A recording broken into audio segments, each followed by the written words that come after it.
जय श्री कृष्णा। राधे राधे दोस्तों, आप सभी को शरद पूर्णिमा की हार्दिक शुभकामनाएं। आप सभी पर भगवान विष्णु और माँ लक्ष्मी अपनी कृपा सदैव बनाए रखें। आज की वीडियो में आप सुनेंगे शरद पूर्णिमा की बहुत ही पौराणिक कथा। तो आप सभी लोग वीडियो में बने रहिएगा और वीडियो को पूरा जरूर देखिएगा। आश्विन मास की पूर्णिमा को शरद पूर्णिमा का पर्व मनाया जाता है। साल 2024 में यह पर्व 16 अक्टूबर को मनाया जा रहा है। शरद पूर्णिमा को कोजागरी पूर्णिमा या रास पूर्णिमा के नाम से भी जाना जाता है। यह महत्वपूर्ण तिथि है। वैसे तो सारी ही पूर्णिमा तिथि बहुत ही महत्वपूर्ण होती हैं, लेकिन आश्विन मास की पूर्णिमा विशेष महत्वपूर्ण मानी जाती है। पूरे साल में सिर्फ शरद पूर्णिमा के ही दिन चंद्रमा 16 कलाओं से परिपूर्ण होता है। तो धार्मिक मान्यताओं के अनुसार इस दिन आसमान से अमृत वर्षा होती है। शरद पूर्णिमा के दिन चंद्रमा की पूजने की परंपरा चली आ रही है। ऐसा माना जाता है कि इस दिन से सर्दियों की शुरुआत हो जाती है। धार्मिक ग्रंथों के अनुसार इस दिन चंद्रमा धरती के सबसे करीब होता है, तो चंद्रमा की दूधिया रोशनी धरती को नहलाती है। इस दूधिया रोशनी के बीच पूर्णिमा का त्योहार मनाया जाता है। पौराणिक मान्यताओं के अनुसार शरद पूर्णिमा के दिन ही माँ लक्ष्मी की उत्पत्ति समुद्र मंथन से हुई थी। इस दिन माँ लक्ष्मी पृथ्वी पर विचरण करती हैं, अपने भक्तों पर धन की देवी कृपा बरसाती हैं। शरद पूर्णिमा की रात को चंद्रमा की चांदनी से पूरी धरती सराबोर रहती है और अमृत की बरसात होती है। इन्हीं मान्यताओं के आधार पर ऐसी परंपरा बनाई गई कि रात को चंद्रमा की चांदनी में खीर रखने से उसमें अमृत समा जाता है। तो आइए जान लेते हैं कि इस दिन पूजा किस प्रकार से करनी चाहिए। तो शरद पूर्णिमा के दिन पवित्र नदी में स्नान करने की परंपरा है। यदि ऐसा नहीं कर सकते तो घर के पानी में ही गंगा जल मिलाकर स्नान करें। स्वच्छ वस्त्र धारण करें। लकड़ी की चौकी पर लाल रंग का वस्त्र बिछाएं और इस स्थान को गंगा जल से पवित्र कर लें। इस चौकी पर माँ लक्ष्मी की प्रतिमा स्थापित करें। माँ लक्ष्मी को लाल चुनरी पहनाएं, साथ ही धूप दीप नैवेद्य सुपारी अर्पित करें। माँ लक्ष्मी की पूजा ध्यान करते हुए लक्ष्मी चालीसा का पाठ करें और शाम को भगवान विष्णु की पूजा करें। तुलसी पौधा के पास दीपक जलाएं। इसके साथ ही चंद्रमा को अर्घ दें। चावल और गाय के दूध की खीर बनाकर चंद्रमा की रोशनी में रखें। कुछ घंटों के लिए खीर रखने के बाद उसका भोग और प्रसाद के रूप में पूरे परिवार को खिलाएं। नारद पुराण के अनुसार ऐसा माना जाता है कि इस दिन लक्ष्मी माँ अपने हाथों में वर और अभय लिए घूमती हैं। इस दिन माँ लक्ष्मी अपने जागते हुए भक्तों को धन और वैभव का आशीष देती हैं। शाम होने पर सोने चांदी या मिट्टी के दीपक से आरती की जाती है। रात भर महालक्ष्मी का ध्यान और पूजा अर्चना करने वाले भक्त को लक्ष्मी जी का विशेष आशीर्वाद प्राप्त होता है। तो जो भी भक्त इस दिन व्रत करते हैं तो उन्हें शरद पूर्णिमा की कथा को भी अवश्य सुनना चाहिए। तो हाथ में थोड़े से पुष्प लेकर शरद पूर्णिमा की व्रत कथा को सुने। तो आइए कथा प्रारंभ करते हैं। तो प्रिय श्रोताओं, माँ लक्ष्मी और भगवान विष्णु की कृपा को प्राप्त करने के लिए साहूकार की दोनों बेटियां हर पूर्णिमा को व्रत किया करती थीं। इन दोनों बेटियों में बड़ी बेटी पूर्णिमा का व्रत पूरे विधि विधान से और पूरा व्रत करती थी। वहीं छोटी बेटी व्रत को करती थी, लेकिन नियमों को आडंबर मानकर उनकी अनदेखी करती थी।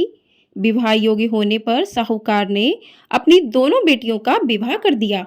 बड़ी बेटी के घर समय पर स्वस्थ संतान का जन्म हुआ। संतान का जन्म छोटी बेटी के घर भी हुआ, लेकिन उसकी संतान पैदा होते ही दम तोड़ देती थी। 2-3 बार ऐसा होने पर उसने एक ब्राह्मण को बुलाकर अपनी व्यथा कही और धार्मिक उपाय पूछा। उसकी सारी बात सुनकर और कुछ प्रश्न पूछने के बाद ब्राह्मण ने उससे कहा कि तुम पूर्णिमा का अधूरा व्रत करती हो, इस कारण तुम्हारा व्रत फलित नहीं होता और तुम्हें अधूरे व्रत का दोष लगता है। ब्राह्मण की बात सुनकर छोटी बेटी ने पूर्णिमा व्रत पूरे विधि विधान से करने का निर्णय लिया, लेकिन पूर्णिमा आने से पहले ही उसने एक बेटे को जन्म दिया। जन्म लेते ही बेटे की मृत्यु हो गई। इस पर उसने अपने बेटे के शव को एक पीढ़े पर रख दिया और ऊपर से एक कपड़ा इस तरह ढक दिया कि किसी को पता न चले। फिर उसने अपनी बड़ी बहन को बुलाया और बैठने के लिए वही पीढ़ा दे दिया। जैसे ही बड़ी बहन उस पीढ़े पर बैठने लगी, उसके लहंगे की किनारी बच्चे को छू गई और वह बच्चा जीवित होकर तुरंत रोने लगा। इस पर बड़ी बहन पहले तो डर गई, फिर छोटी बहन पर क्रोधित होकर उसे डांटने लगी कि क्या तुम मुझ पर बच्चे की हत्या का दोष और कलंक लगाना चाहती हो? मेरे बैठने से यह बच्चा मर जाता तो? इस पर छोटी बहन ने उत्तर दिया, यह बच्चा मरा हुआ तो पहले से ही था।